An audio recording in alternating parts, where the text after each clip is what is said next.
늘 함께 계시니 두려워. 오전 예배를 시작하겠습니다. 팔복에 대해서 말씀드리겠습니다. 마태 5장 1절부터 10절까지 자, 묵히 기도합니다.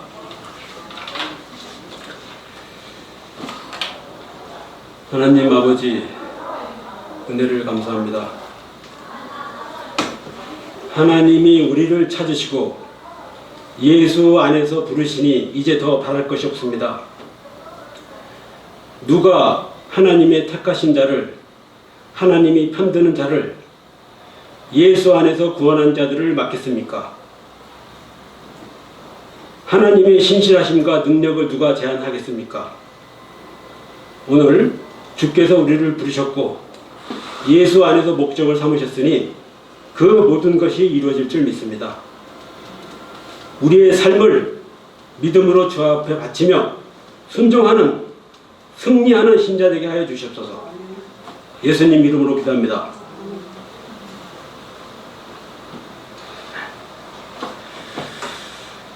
우리가 너무 익히 잘하는 말씀이고 또 우리 기독교의 정수를 교훈하는 말씀이라고 생각합니다.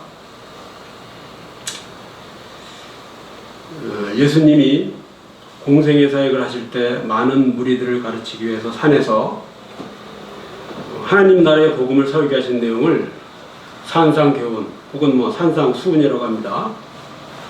마태 5에서 10장에 걸쳐 기록되어 있는데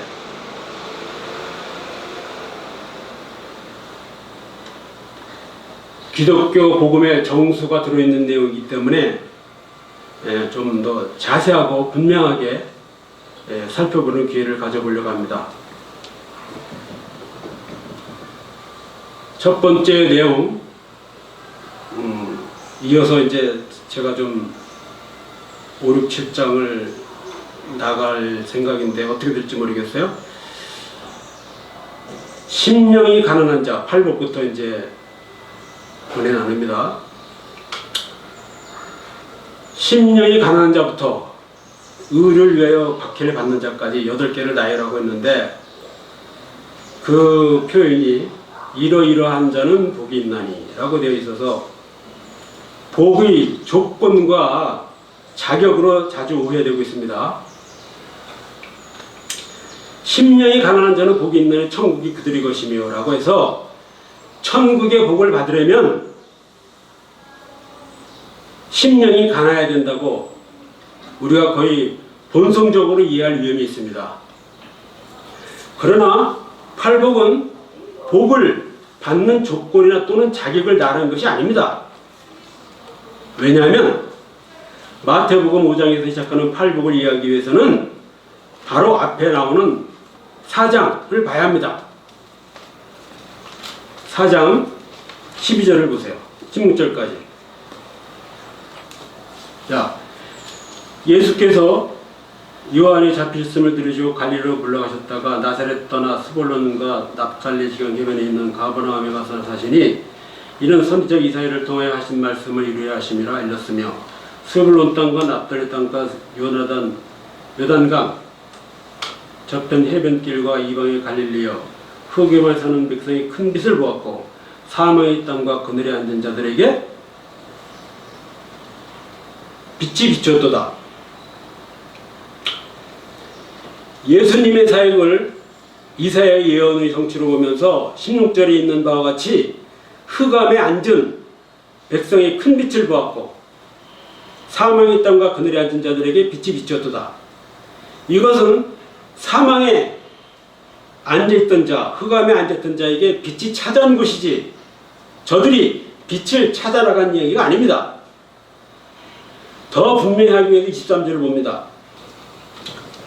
예수께서 본절 1절에서 무리를 보셨다고 하셨는데 그 무리는 어떤 사람들입니까? 그들은 예수님의 복음 전파에 호응하여 나왔고 복음이 필요했던 사람들입니다.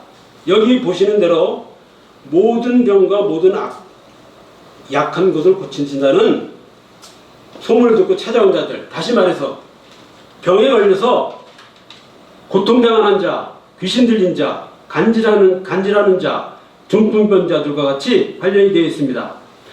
방금 앞에서 읽은 말씀처럼 복음이 어떤 자들에게 선포되었느냐 하면은 흑암의 세력 아래에 있던 자, 사망의 그늘진 땅에 앉아있던 자들에게 복음이 선포된 것입니다.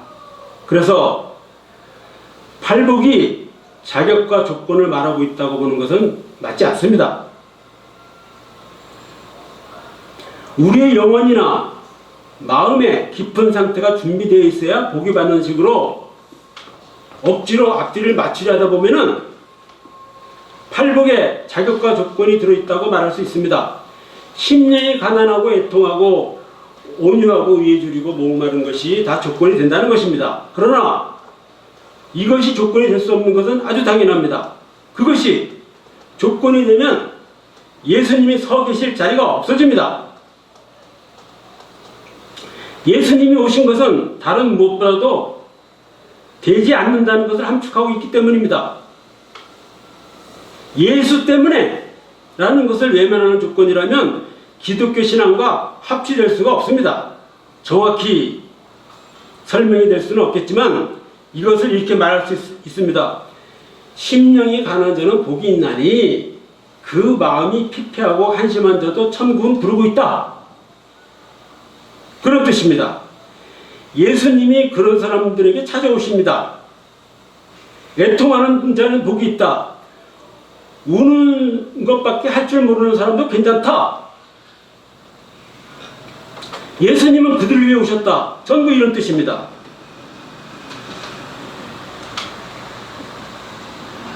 예를 들면 정부에서 국민들을 위해서 무주택자들을 신고해라. 집을 하나씩 주겠다. 요즘 뭐 임대아파트 많이 확대하고 정책적으로 여야 간의 차이가 있습니다만은 많이 확대가 부분적으로 큰 단지가 들어서면은 그 LH에서 분양하지 않습니까? 그러니까 무주택자라는 것은 자격이고 조건이지만 그 혜택을 받는 자는 자기가 한 일이 대가로 받는다는 식의 조건이 아니라 구제를 받는 조건일 뿐입니다.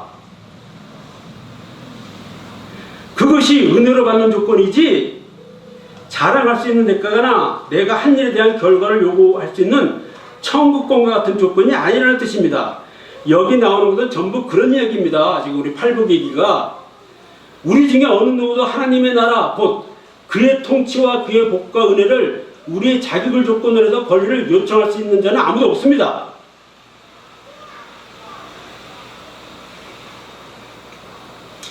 좀 더 나가볼까요? 온유한 자는 어떻습니까? 어떤 사람입니까? 주장할 실력과 자격이 없는 자입니다.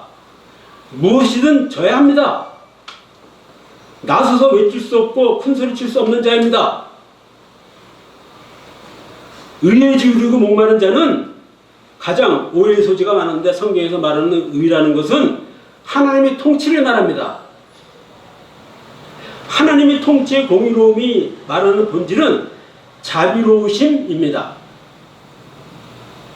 자비가 필요한 자라는 뜻입니다. 이렇게 얘기하면 이해가 쉽지 않을까요? 무료급식소에 필요한 자, 무료급식소를 찾아 헤매는 자는 복이 있나니 이렇게 하면 쉽게 이해될 것입니다. 여러분과 저의 경우 아닙니까? 만일 여러분이 이런 경우에 들어맞지 않는다면 기독교 신앙은 필요 없을 것입니다. 그렇지 아니하면 오해하고 있는 것입니다. 긍휼히 여기는 자는 어떤 사람입니까? 긍휼히 여기는 자는 자신이 한심함에 대해 깊이 준익이 든 사람입니다. 누구에게도 정죄하거나 큰소리 칠 수 없는 사람을 말합니다. 그런 사람에게도 천국이 찾아오고 있습니다. 마음이 청결한 자는 어떤 사람입니까? 생각이 없는 사람입니다.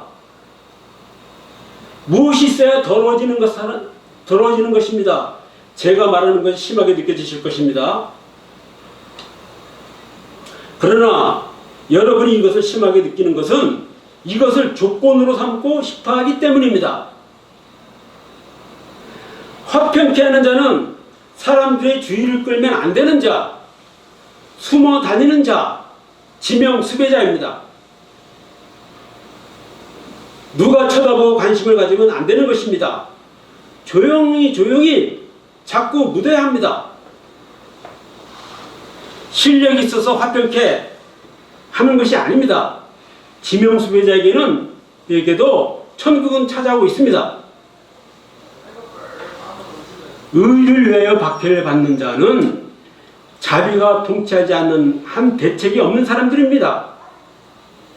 자비로 불러주지 않으면 답이 없는 자, 어떤 경우에도 갈시받을 수밖에 없는 자에게도 천국은 찾아오고 있습니다. 그것이 예수님의 성육신입니다. 그러나 우리는 본성적으로 이런 일들에 대해 마음에 거부감을 가집니다. 이것이 죄의 본성입니다.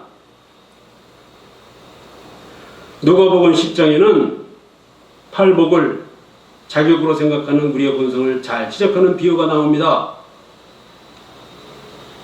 25절 한 절만 보겠습니다. 누가복음 10장 25절. 어떤 율법교사가 일어나 예수를 시험하여 이르되 선생님, 내가 무엇을 하여 영생을 얻으리까?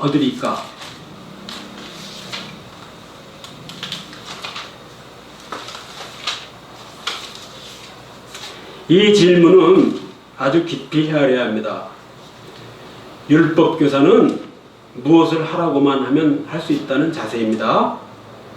그러자 예수님이 율법에 뭐라고 되어 있느냐 물었습니다. 그가 하나님 사랑과 이웃 사랑이라고 답했습니다. 그래, 그렇게 해라 고 하십니다. 그러자 율법사가 내 이웃이 누굽니까?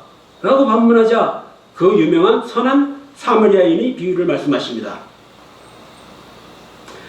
선한 사마리아인의 비유는 어떤 사람이 길을 가다가, 우리가 잘 아는 얘기지만, 강도를 만나 죽게 되었는데 제사장이 지나가다 보고 그냥 가고 레위인도 보고 그냥 갔다는 것입니다. 제사장이나 레위인은 당시 특별한 직무를 맡은 성별된 사람들입니다. 그런데 율법자의 질문을 보면 그도 자신의 신분과 지위가 남다르다는 것을 생각하고 있는 사람입니다. 자격이 있다고 생각한 사람입니다. 그러자 예수님은 강도 만난 사람을 도와주는 사마리아인을 등장시켜 그의 생각을 깨시는 것입니다. 제사장이 그냥 갔고 레위인이 그냥 갔는데 사마리아인이 그를 구해주었습니다. 사마리아인은 이스라엘이 바벨론의 포로가 됐을 때 북왕조 수도인 사마리아의 다른 민족을 불러들이고 이스라엘의 천민들, 평민들과만 남겨가지고 혼혈 정책을 썼습니다. 그래서 이스라엘이 다시 교환하여 나라를 되찾았을 때 사마리아 사람들은 같은 이스라엘 사람으로 취급하지 않고 경멸합니다. 그래서 사마리아 사람을 동원해서 누가 이웃이겠냐고 묻는 것입니다. 그러자 그 사람이 재미있는 대답을 합니다. 36절 뭐라고 그러세요? 36절 한번 읽어보세요. 네 생각에는 이 세 사람 중에 누가 강도 만난 자의 이웃이 되겠느냐? 이르되 자비를 베푼 자니이다.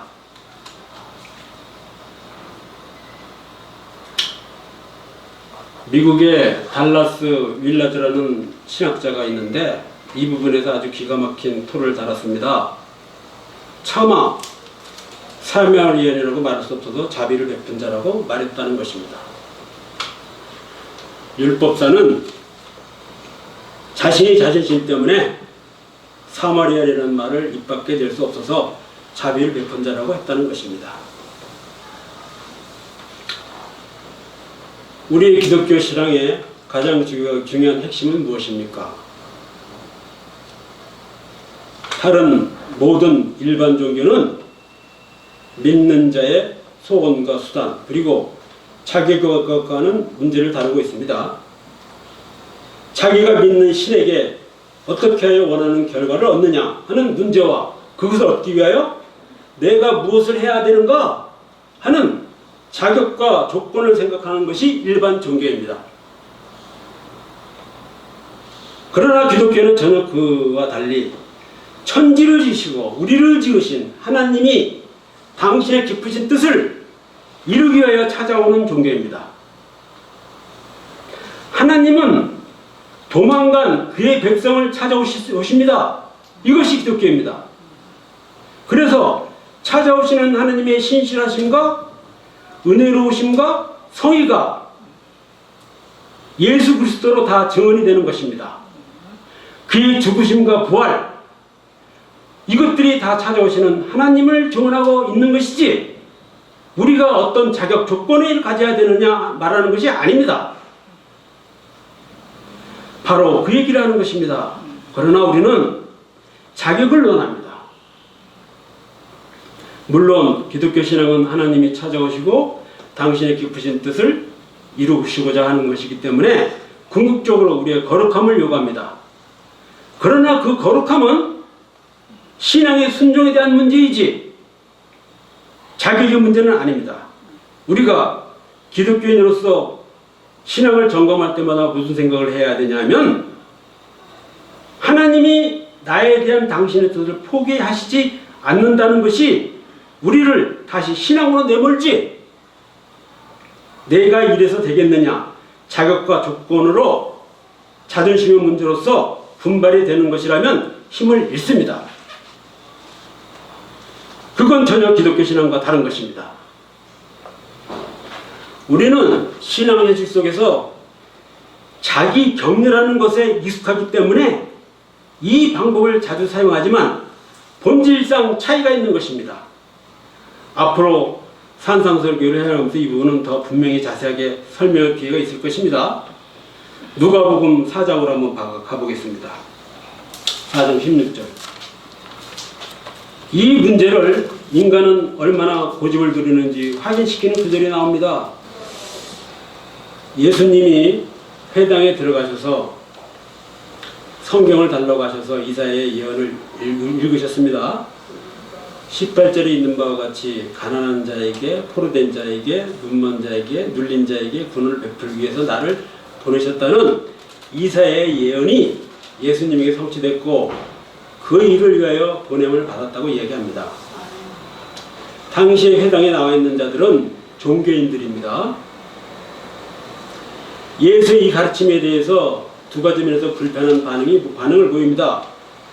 가난한 자와 눌린 자와 포로된 자에게 구원을 주려고 한다는 것과 예수가 그 일을 하러 왔다는 이 두 가지에 대해서 불편해합니다. 예수님의 답은 나는 포로된 자, 가난한 자, 눌린 자를 위하여 왔는데 너희는 아니라고 우기고 있어서 너희들은 나와 상관이 없다고 답하는 대목입니다.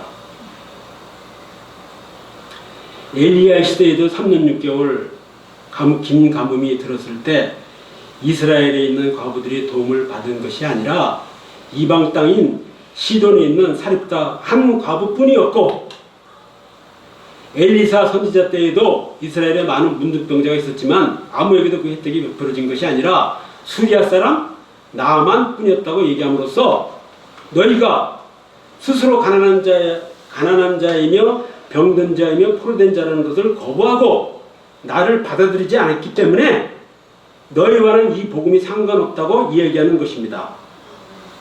28절, 30절까지도 한번 보겠습니다. 우리 인간이 죄의 본성상 가장 못 참는 것은 다른 사람의 도움이 필요하다는 것입니다. 무엇을 해서 대가를 받기를 원합니다. 기독교 신앙도 우리가 한 일의 대가와 결과를 얻는 종교라고 생각하는 데에서 빨리 벗어나셔야 합니다. 은혜를 구할 줄 알아야 합니다. 여기가 어렵습니다. 상상설교를 하면서 거듭 확인하게 되겠지만 하나님이 예수를 보내셨다는 것은 참으로 놀라운 선언입니다. 그것은 보통 아는 대로 은혜롭고 고마운 복음이면서 동시에 우리의 가장 깊은 죄의 뿌리를 지적하는 것입니다. 하나님을 떠나 독립했던 인간의 죄성 말입니다. 하나님이 찾아오심이 은혜요 복이요 기적임에도 불구하고 그토록 어려운 이유는 예수를 믿으면서 세상살 속에서 만나는 믿지 않는 세상 사람들과의 단절, 죄인이라는 말의 단절, 예수를 믿으려면 죄인이라는 것을 인정해야 되는데 그것을 인정하는 자인은 없습니다. 그들이 자신들을 완벽하다고 주장하지 않지만 구원을 필요로 하는 죄인이라는 것은 누구나 거절합니다. 어느 때까지입니까? 예수님이 누군지를 알 때까지 모두가 이 문제를 거절합니다. 그래서 우리는 기독교 신앙의 핵심이 되는 가장 중요한 성격이 하나님이 당신의 백성을 찾아오시며 구원하시며 복주를 하신다는 신적 선택이요 의지라는 것을 늘 기억하고 있어야 합니다. 그런 차원에서 우리의 신앙생활 속에서 물론 우리가 분발해야 되는 문제이지만 우리의 부족함이 우리를 좌절시켜 놓아두어서는 안 됩니다. 그것은 믿음이 없는 것입니다. 믿음이 없다는 것은 내가 신답지 못하는 것이 아니라 우리의 신자된 선택과 결정이 하나님의 의지에 있다는 것을 놓아버리는 것입니다. 우리는 자격이 없다는 것을 늘 확인해야 합니다. 우리가 은혜에 속한 사람이라는 것은 늘 확인해야 되지만 은혜에 속했기 때문에 절망할 수 없다고 꼭 생각해야 합니다. 누가복음 15장에 가면 탕자의 비유가 있습니다. 우리가 너무나 잘 아는 일이죠. 탕자의 비유를 보면은 기독교 신앙의 정수가 이렇게 드러납니다. 둘째 아들이 아버지에게 자기 상속분의 재산을 미리 달라고 해서 먼 나라 가서 허랑방탕하게 쓰고 나중에 굶어 죽게 되자 돌아오는 이야기입니다. 이것도 확인하자고요. 본문 누가복음 15장 16절 24절. 아버지는 집 나간 아들을 아들이 아니라고 생각한 적이 없다는 것이 핵심입니다. 이 문제를 큰아들은 이렇게 말합니다. 아버지 입장에서 볼 때 집 나간 아들은 포기했던 아들도 아니고 아들이 아닌 것도 아닙니다. 그냥 집 나간 아들입니다. 부모들은 아시겠지만 부모를 잇는 부모는 자식을 잇는 부모는 없습니다. 이것은 돌아온 탕자의 얘기가 아니라 잊지 않는 아버지와 아버지를 버리는 아들과의 대조적인 일입니다. 왜냐하면 누가복음 15장에 세 가지 비유가 나오죠. 앞에 잃어버린 양, 잃어버린 드라크마 찾는 이야기입니다. 그리고 잃어버린 아들 찾는 이야기입니다. 모두 찾는 얘기입니다. 신적 선택, 하나님이 찾으심이 관한 것입니다. 그것이 기독교입니다. 우리는 하나님이 예수를 보내어 이런 그의 자식을 찾으러 오셨다는 사실로 복음을 이해해야 합니다. 그러면 많은 부분에서 우리의 신앙에 아주 힘있는 근거를 확보하게 됩니다. 하나님이 이 일을 하십니다. 하나님이 찾아오시면 영원하시고 전능하신 신적 찾으심이십니다. 인간의 배반과 하나님이 찾으심이라는 것은 하나님이 찾으심이 더 클 수밖에 없습니다. 이것이 기독교 신앙을 유지하는 우리의 못난 것에도 불구하고 승리를 믿는 믿음의 근거입니다. 에베소서 1장에는 이야기를 잘 요약해서 아주 중요한 성경의 요약입니다. 에베소서 1장 3절에서 6절 마지막. 찬송하리로다 하나님 곧 우리 주 예수 그리스도의 아버지께서 그리스도 안에서 하늘에 속한 모든 신령한 복을 우리에게 주시되 곧 창세전에 그리스도 안에서 우리를 택하사 우리로 사랑 안에서 그 앞에 거룩하고 흠없게 하시려고 그 깊으신 뜻대로 우리를 예정하사 그리스도 예수로 말미암아 자기 아들들이 되게 하시더니 이는 그를 사랑하시는 자 안에서 우리에게 거저 주시는 바 그의 은혜의 영광을 찬송하게 하려는 것이라. 하나님이 우리에 대해서 이런 목적을 갖고 있습니다. 그의 영광의 찬송이 되게 하려는 것, 그의 영광을 찬송하게 하며 그의 영광의 찬송이 되게 하려는 것입니다. 하나님이 가지신 깊으신 뜻, 신적 의지를 설명할 때마다 그리스도를 조건으로 삼고 있습니다.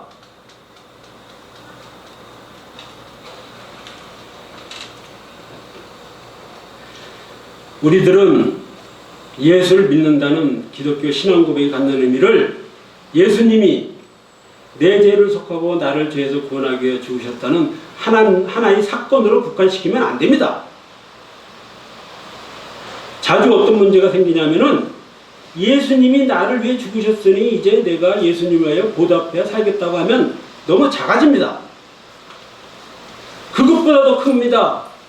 하나님이 궁극적인 목적과 물려 있어서 그렇습니다. 하나님이 궁극적인 목적, 기쁘신 뜻, 하나님이 영광을 찬송하며 우리가 하나님의 영광을 찬송이 되는 그 목적을 위하여 예수를 보내시고 찾아오시는 것입니다. 자기 아들을 로마서 8장 32절 자기 아들을 아끼지 아니하시고 우리 모든 사람을 위하여 내주신 이가 어찌 그 아들과 함께 모든 것을 우리에게 주시지 아니하겠느냐. 로마서 8장에 얘기해서 보듯이 기독교 신앙인들을 소망 가운데 있게 하고 믿음 가운데 있게 하는 데 있다는 말씀입니다. 그래서 우리들은 누군가를 확인하고 여러분이 가진 믿음이 어떤 것인가를 아는 오늘의 말씀과 신앙생활이 되시기를 바랍니다. 내 아버지